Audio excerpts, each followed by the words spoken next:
Buenas, el siguiente es un video explicativo hecho a petición del ingeniero Gerson Monsalve de la asignatura Laboratorio de Circuito de Corriente Continua y Alterna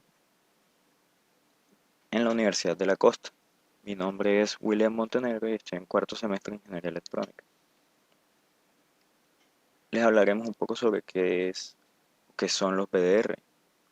Los VDR son resistencias dependientes de voltaje o llamados también varistores. Es una resistencia dependiente de la tensión, ya que varía su resistencia de acuerdo a la tensión aplicada entre sus extremos. La propiedad que caracteriza esta resistencia consiste en que, cuando aumenta la tensión aplicada entre sus extremos, esta rápidamente disminuye su valor óhmico. Frente a picos altos de tensión, se comporta casi como un cortocircuito. Los varistores son construidos para diferentes tipos de tensión. Tienen una amplia gama de voltajes que van desde 14 voltios hasta 520 voltios. Normalmente se usan en los circuitos como elementos de protección secundaria. Existen un tipo particular de VDR que son los MOP, según sus siglas varistores de óxido metal. Están fabricados con una masa cerámica de granos de óxido de zinc mezclados con otros óxidos de metal como pequeñas cantidades de bismuto, cobalto y manganeso, unidos entre sí por dos placas metálicas que se usan como terminales.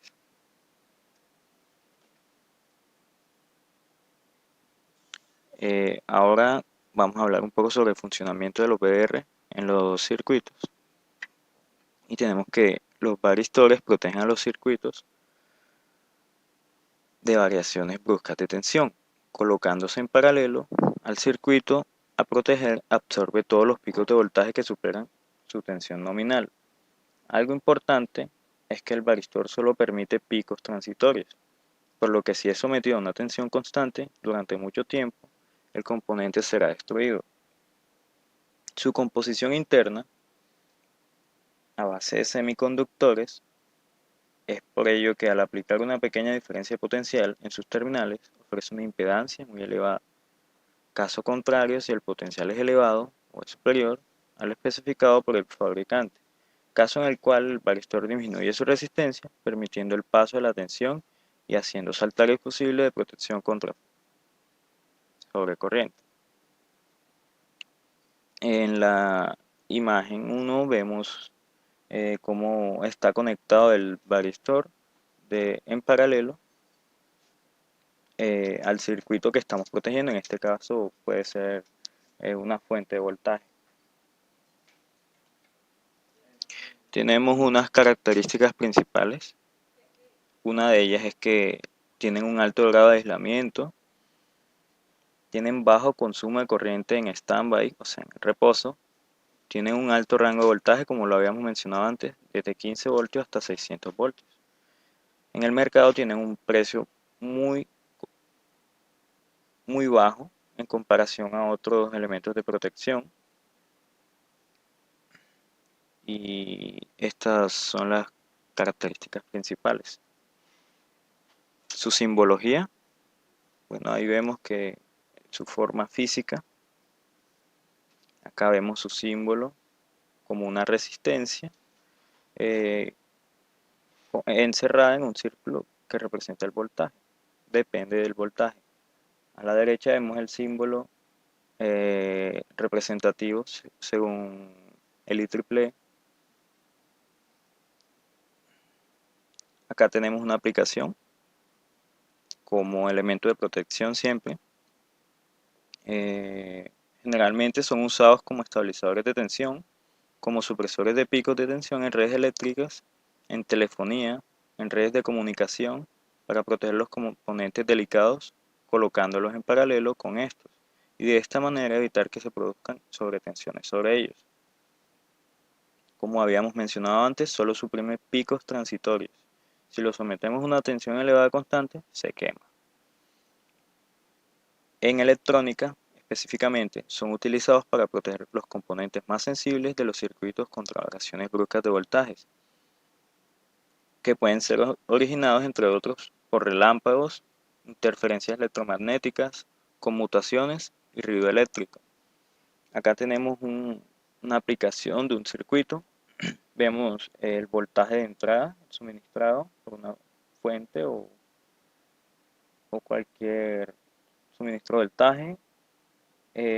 Se le sigue un fusible y en paralelo al circuito que queremos proteger, en este caso un transformador, está nuestro varistor.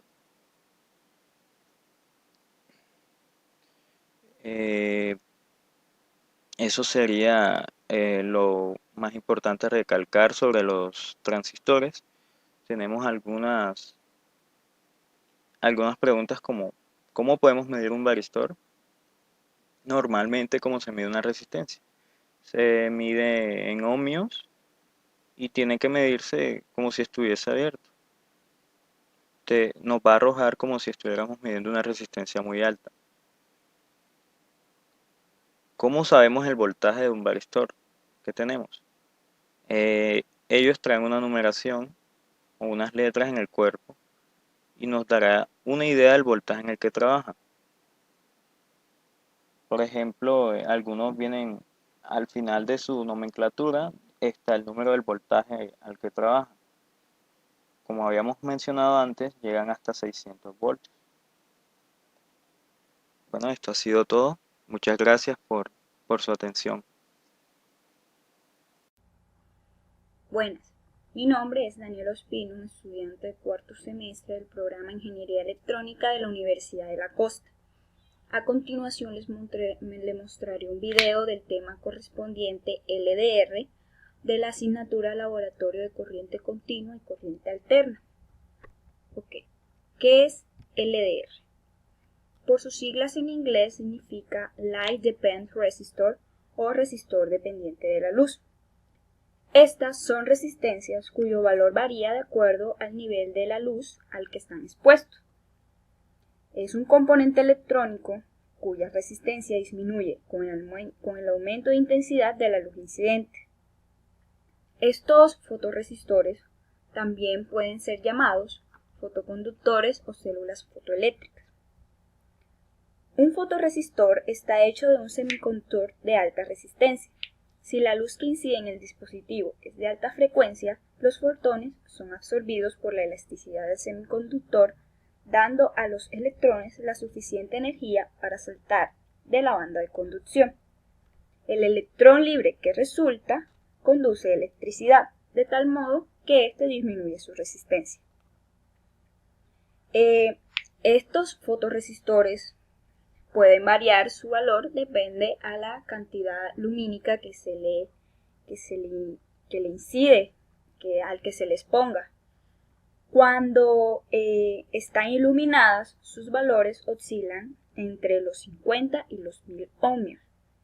Y cuando no están iluminadas, sus valores pueden estar comprendidos entre los 50 kiloohms o 50.000 ohms y varios megaohmios, es decir, millones de ohmios.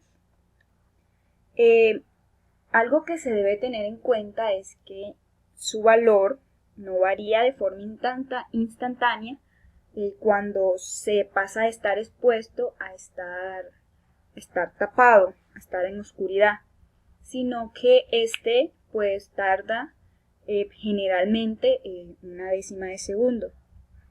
Esto se puede comprobar colocando el fotorresistor con un multímetro y tapando su película, es decir, esta forma en zigzag que aparece en la imagen que muestro en la diapositiva. Y pues cuando se tapa y se destapa, pues generalmente dura una décima de segundo en cambiar su valor resistivo. Los fotorresistores son fabricados generalmente, o los más utilizados, con el sulfuro de talio, el sulfuro de cadmio, el sulfuro de plomo y el seleniuro de cadmio. Bien, ¿cómo funciona? En la imagen pues muestro los mismos fotorresistores pero uno está expuesto a la luz, que es este, y el otro está a oscuras o tapado. Entonces, ¿qué pasa? Cuando no está expuesto a radiaciones luminosas, los electrones están firmemente unidos en los átomos que lo conforman, pero cuando en ella inciden radiaciones luminosas, esta energía libera electrones, con lo cual el material se hace mucho más conductor y de esta manera disminuye su resistencia. Las construidas con sulfuro de cadmio son sensibles a todas las radiaciones luminosas, pero las visibles. En cambio, las que son construidas con sulfuro de plomo únicamente son sensibles a radiaciones infrarrojas. Aquí vemos en la diapositiva el que está a oscura y el que está expuesto a la luz. Su simbología. Aquí mostramos la parte superior, o la parte que recibe la exposición de la luz, que está formado por dos conductores metálicos, estos que están acá, que están separados por una película, que es la que ya había mencionado anteriormente, que es de sulfuro de cadmio, que esta que está en forma de zigzag. Y este es el que es sensible pues a la luz.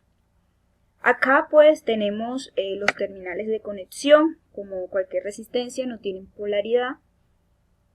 Y el símbolo electrónico, el símbolo eléctrico de la LDR, que es lo que se usa en el dibujo de los circuitos.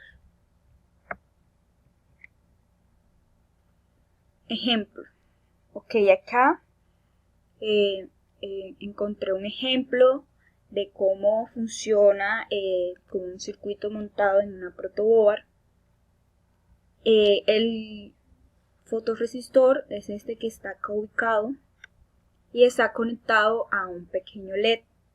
Se coloca el tubo de cartón pues para que se pueda apreciar cómo cambia la intensidad lumínica del LED cuando está con menos luz, pues no está completamente oscuras, y cuando se le aplica una mayor cantidad de luz.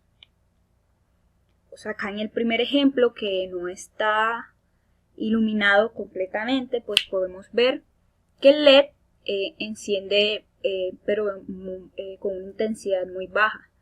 En cambio, cuando se le aplica o se le inyecta o se le aplica más luz en su película, pues el LED pues tiene una intensidad mucho mayor y como se puede apreciar en la imagen, ilumina mucho más. ¿Qué aplicaciones podemos encontrar? Ellos se emplean en la iluminación, apagado y encendido del alumbrado. Como tenemos acá, esto es un interruptor crepuscular. También se utiliza en alarmas, en cámaras fotográficas, en medidores de luz, entre otras cosas.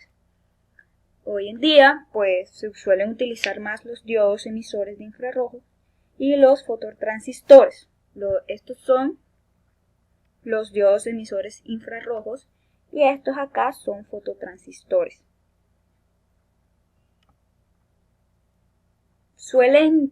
Estos materiales pues suelen tener un mejor rendimiento en la mayoría de aplicaciones, es decir, en la mayoría de circuitos en los que se quieran utilizar. Los de gama infrarroja suelen ser utilizados en control de máquinas y procesos que contabilizan objetos. Anteriormente o antiguamente, pues también se utilizaban en televisores monócromos o también conocidos como a blanco y negro, y también para compensar el brillo de la pantalla según estuviera la iluminación de la estancia. Bueno, eso es todo lo referente, lo básico que se debe tener en cuenta al hablar sobre la LDR o fotorresistor. Muchas gracias.